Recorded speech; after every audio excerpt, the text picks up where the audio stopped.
Okay, welcome to this lecture, The Uniqueness of Sport. And in this lecture, we're going to talk about what differentiates and makes sport unique as opposed to generic businesses. Now, these unique or differing characteristics of sport can be summed up under the following 5 categories, and they are people, product, price, promotion, and place. And you'll become intimately involved with each of these 5 facets as we go through this course, particularly with regard to marketing. So let's look at the first aspect first of all, which is people. And there is a high degree of personal identification by sport consumers, which leads to expert knowledge, differing motivations for consumption, wide fluctuations in consumer demand, and there is also a massive impact in terms of social affiliation. So let's have a look at these one by one. So in terms of expert knowledge, sport consumers feel they have a right to an opinion about who plays the game, where and when it is played, who referees or the officials are, and how the game is administered and organised. Everyone is an expert. And I'm sure you know people like this, and I'm sure you may well be like this yourself.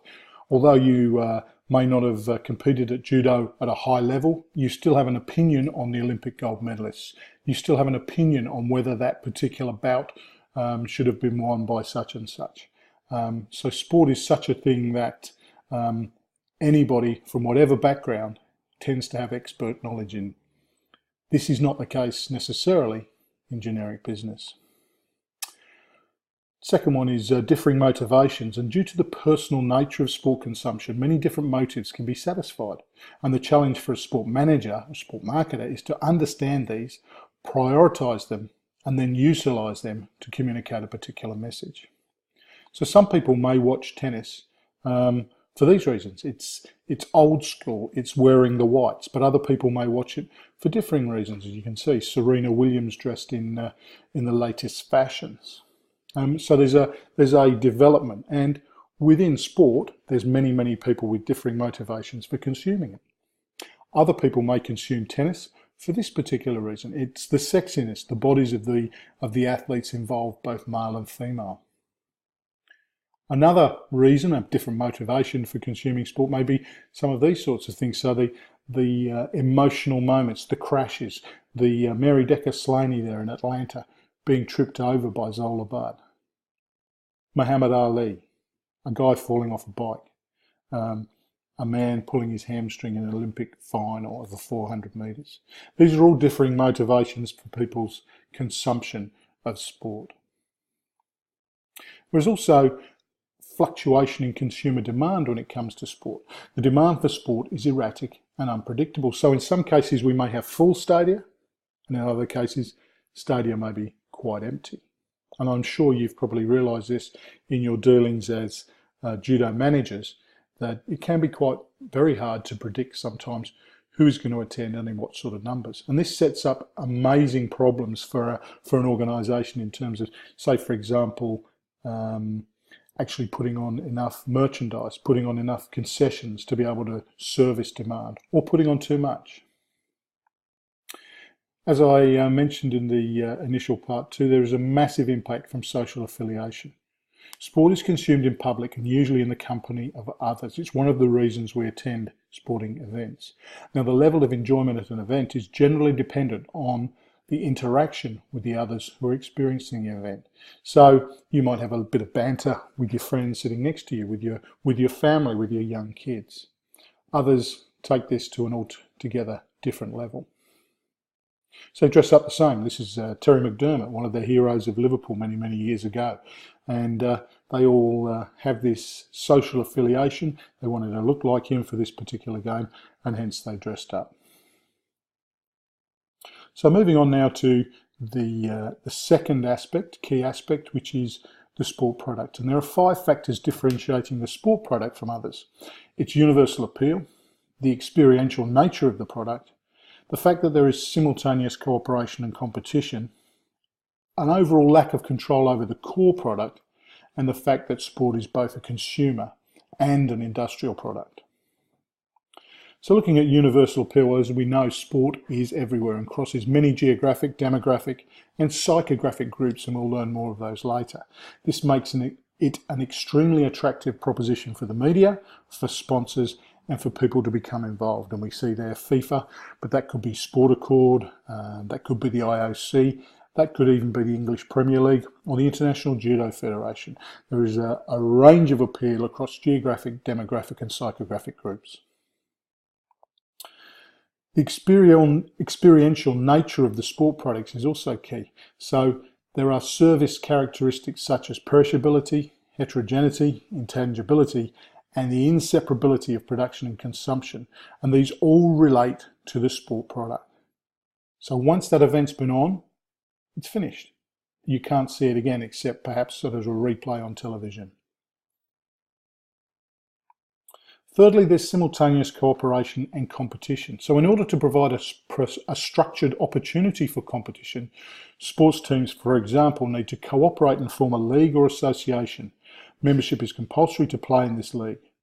Now, compare this to other industries, and this is simply not the case. So the International Judo Federation, for example, organises many events.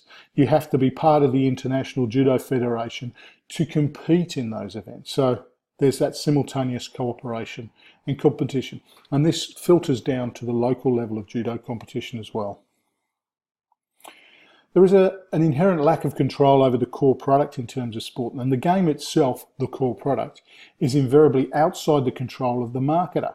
So rain could intervene in an outdoor sport, the players could play poorly, we might not agree with who wins a particular judo bout. And I think probably surfing is a great example of this, where one day it could be flat as a tack, and another day you could have a perfect green wave. The game itself, okay, there are three aspects related to price. This is our third aspect that are unique to sport. The price of sport is small in relation to the total cost of the game. Indirect revenues tend to exceed direct revenues, and many sports operate on a non-profit basis. So the price paid by a single consumer is small in relation to the total cost of staging a particular event. So the World Championships in Judo, for example, may cost $50 to spectate at, but the cost of putting that particular event on is massive when compared to that $50. So you multiply the numbers by the numbers attending, and the cumulative cost is actually quite high. Indirect revenues exceed direct revenues in sport. The core product has many product extensions. As you can see, FC Barcelona cigarettes, London 2012 memorabilia, cuddly toys, cushions, curtains, all those sorts of things. And therefore direct revenue, for example, gate receipts, people coming into your particular event, is invariably small when compared to the indirect revenue from merchandise, broadcast rights, licensing, sponsorship, for example. Many sports also operate on a non-profit basis, and I'm sure as you involved in judo as you are will recognise this. And even at the elite level, some sports require athletes to be non-professional. Volunteers abound, especially at the lower levels, and the volunteer nature of sport makes it unique in terms of its operation and marketing. Without volunteers, simply many of our sports would cease to exist, and I'm sure judo is exactly the same. Now let's have a look at promotion, number 4. There are three aspects related to promotion that are unique to sport. There's an increased emphasis on marketing principles, sports attractiveness to business investment, and an emphasis on product extension. And remember, we're trying to compare sport, judo in our case, to generic business products. There's an increased emphasis on marketing principles. With increased competition, there is a requirement to apply marketing principles more stringently, and care should be taken to focus on all aspects of the marketing mix rather than, for example, sponsorship or merchandising. So we're going to look at the marketing mix in one of our modules down the track. But you have to adhere to marketing principles because sport relies on that. Sport's attractiveness to business investment. Unlike other products, sport and its stars attract huge amounts of commercial interest. Sponsorship, product endorsements and the like can in some cases dwarf on-field earnings. So there's George Foreman. He's a boxer from way back, but now he has a range of healthy grill products. Tiger Woods has put his name to some Gatorade there, and I'm sure within judo there are many athletes who are well known for their product endorsements, well known for their sponsorship. There's also an emphasis on product extension.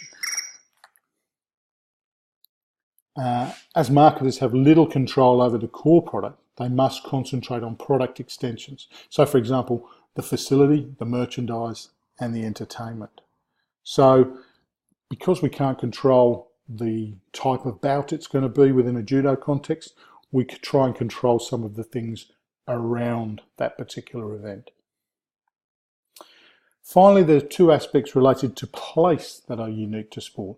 That is, sport doesn't physically distribute its products, and electronic distribution facilitates indirect consumption. So due to the experiential nature of sport, the distribution of sport has been limited to facilities that can cope with a given event. And that's one of the arguments we're having now within major events. The Olympic Games, for example, there's only a certain number of places in the world where an Olympic Games can take place, winter or summer. The same is with the World Championships. Unless you're prepared to build brand new facilities, you will not be able to host such events. And finally, sport events can now, due to technological advancement that is continuing every day, they can be delivered at a time and place that the consumer wants. So there's video streaming on the internet. You can watch just about any judo event you wish, merely by logging on to a particular website to watch it. You can watch that not only on a television, but on a computer, on an iPad, on a tablet, on a phone. So the electronic distribution is facilitating our indirect consumption. So that sort of completes that part of the lecture. And make sure that you read through the notes that accompany this particular lecture to look for some other aspects of sport that make it unique, and perhaps come up with some of your own. I'll catch you in the next lecture.